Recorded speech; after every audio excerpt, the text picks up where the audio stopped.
nossos amados irmãos, amigos, assinantes desse canal. Agradecemos a cooperação, agradecemos a você que tem nos ajudado nesse início deste canal, que tem por objetivo esclarecer o caminho do Eterno em muitos pontos que tem sido omitido pela mídia evangélica, pela pregação cristã ao longo dos séculos. E essas omissões são coisas muito importantes, tem prejudicado muita gente ao longo dos séculos, prejudicado judeus, prejudicado muçulmanos que poderiam crer, prejudicados irmãos e irmãs, reinos, reis, rainhas ao longo dos séculos.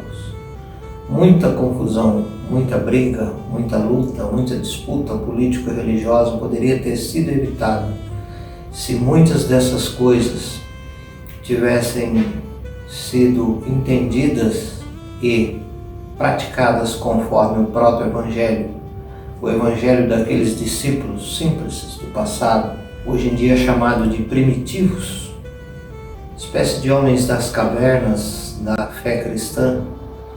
Para uns, para outros, eles são diferentes, mas nós não precisamos imitá-los. O próprio Jesus, cujo nome hebreu é Yeshua, Yahushua, eu chamo de Yahushua, acredito que é a forma mais antiga de Yehoshua, nosso Salvador, sua obra, seu testemunho, que na palavra original quer dizer martírio, o martírio de Yahushua, em nosso benefício, em nosso resgate diante do Eterno.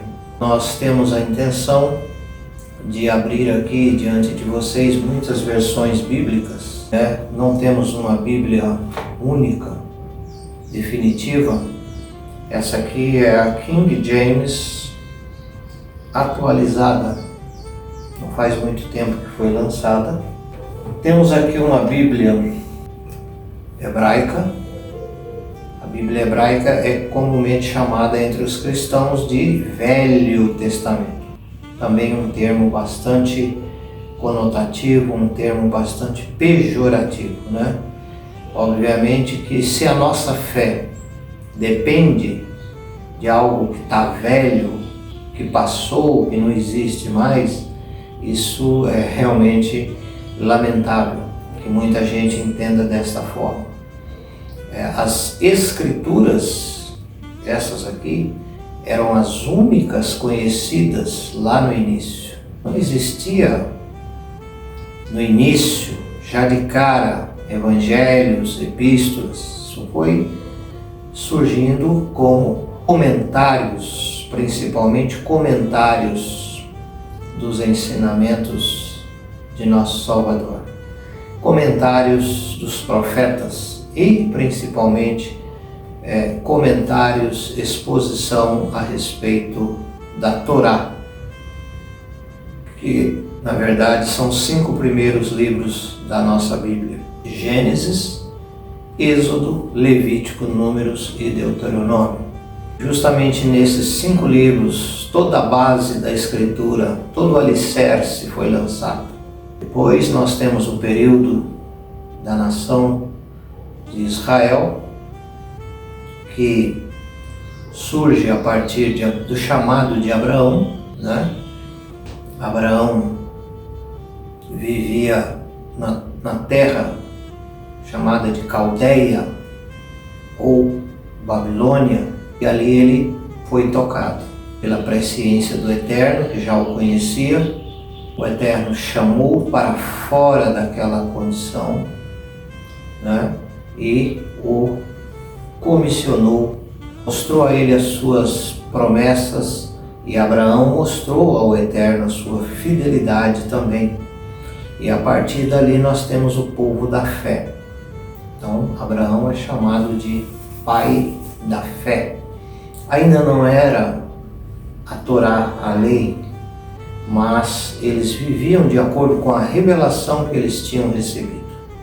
Essa revelação que vinha desde o início da humanidade, passando de um para o outro, oralmente, depois por escrito. Essa tradição, ela chegou até nós e por isso nós temos que agradecer muito ao Eterno. Sabemos que os profetas são levantados depois pelo Eterno, ainda que Moisés também era profeta.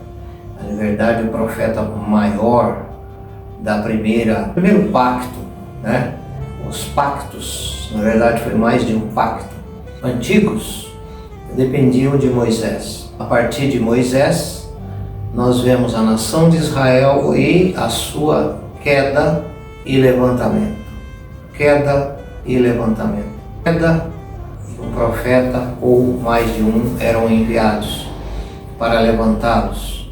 E eles vieram nesse processo de cai e levanta, até o tempo de Yohanan, o imersor, né? Conhecido entre nós como João Batista. João Batista é considerado o precursor do Mashiach. Na verdade, ele não é o precursor. Todos os antigos profetas também foram preparadores. Eles trouxeram conhecimento de quem seria esse especial profeta, esse ungido do Eterno, que chegou logo depois de João Batista. E para nossa surpresa, ele não só chegou, como ele obedece a palavra do Eterno que estava com João Batista antes dele. De que maneira ele obedece? Ele se apresenta para ser batizado, mesmo que não fosse convencido de nenhum pecado na sua vida. Ele quis que se cumprisse toda a justiça do Eterno.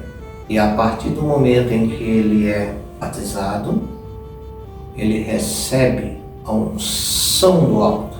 Já era esperada em Israel para alguém, eles só não sabiam quem seria essa pessoa. Essa unção entra, essa unção passa a estar em nosso Senhor, em nosso Salvador. A partir dali, ele realmente passa por um período de provas, né?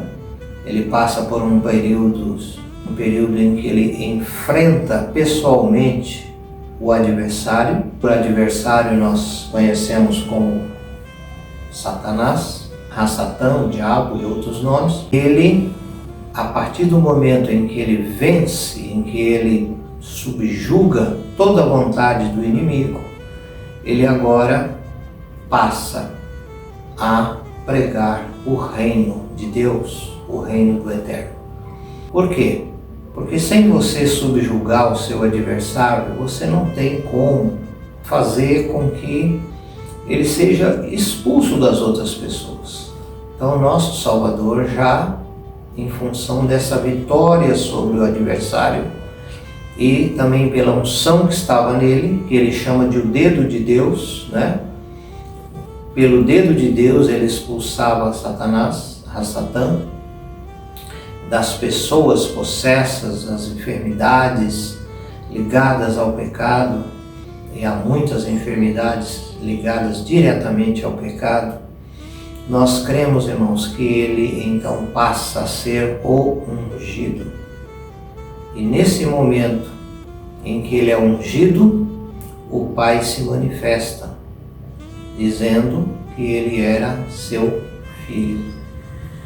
Filho quer dizer alguém que goza de intimidade, alguém que goza da proximidade do Eterno. Então ele passa a ser chamado de Filho de Deus. Não por uma questão de nascimento, como a teologia tradicional quer que nós entendamos, mas em função de ele ser obediente, de ele ser ungido. A partir dali, o poder do Eterno se manifesta nele de uma tal maneira jamais vista. Isso assustou os judeus. Tanto é que vinham pessoas de Jerusalém o tempo todo para dialogar com ele, para tentar, assim como vieram com João Batista também, mas João Batista não fez sinais. Qual milagre João Batista fez? Não, a missão dele não era essa. Isso foi reservado para nosso Salvador ungido, o Cristo. E a partir de então, mensageiros chegam o tempo todo. Mas por que você faz isso? Qual é a autoridade? Com que autoridade você faz isso? Então, irmãos, ele diz, olha, eu vou fazer uma pergunta para vocês, se vocês me responderem, eu respondo a pergunta de vocês. João Batista era dos céus ou era dos homens? Né? A mensagem dele, a pessoa dele. Eles disseram, se nós disser que ele não é de Deus, que ele é falso, o povo vai nos apedrejar, os discípulos, milhares. Se dissermos que ele é de Deus, ele vai dizer, por que você não obedeceu? Então eles disseram, não sabemos. Ah, vocês não sabem se João Batista era enviado do Eterno ou não, né? Então, eu também não vou dizer para vocês com que autoridade eu estou fazendo essas coisas. Vocês não sabem nada? Continuem não sabendo. É mais ou menos isso, né? E eles, envergonhados, tiveram que se retirar. Queridos, amados irmãos, essa é a nossa intenção, com a ajuda do Eterno, esclarecer muitos pontos aqui. Em especial, quando a Escritura chama o nosso Salvador de primogênito dentre os mortos. Primogênito é o primeiro nascido entre os mortos, né? A morte é um fim nas Escrituras. Eu sei que nas religiões não é bem assim, mas nas Escrituras você cessa a sua existência. Com a ajuda do nosso Salvador e com a ajuda do Eterno, nós queremos prosseguir e que o Eterno abençoe a sua vida. É a nossa oração, seja você quem for, esteja onde estiver, em que grupo você se reúne ou não reúne, nós queremos nos colocar aqui à disposição, na medida em que esse vídeo chega até você, essa mensagem chegar até você, você pode entrar, você pode, na descrição do vídeo aí, na parte de baixo, você pode colocar a sua observação, a sua pergunta, e até mesmo a sua dúvida, que na medida do possível vamos responder. Que o Eterno, Yahweh, nosso Pai Celestial, Pai e Deus de Jesus Cristo, esteja sempre conosco. Aleluia. Amém.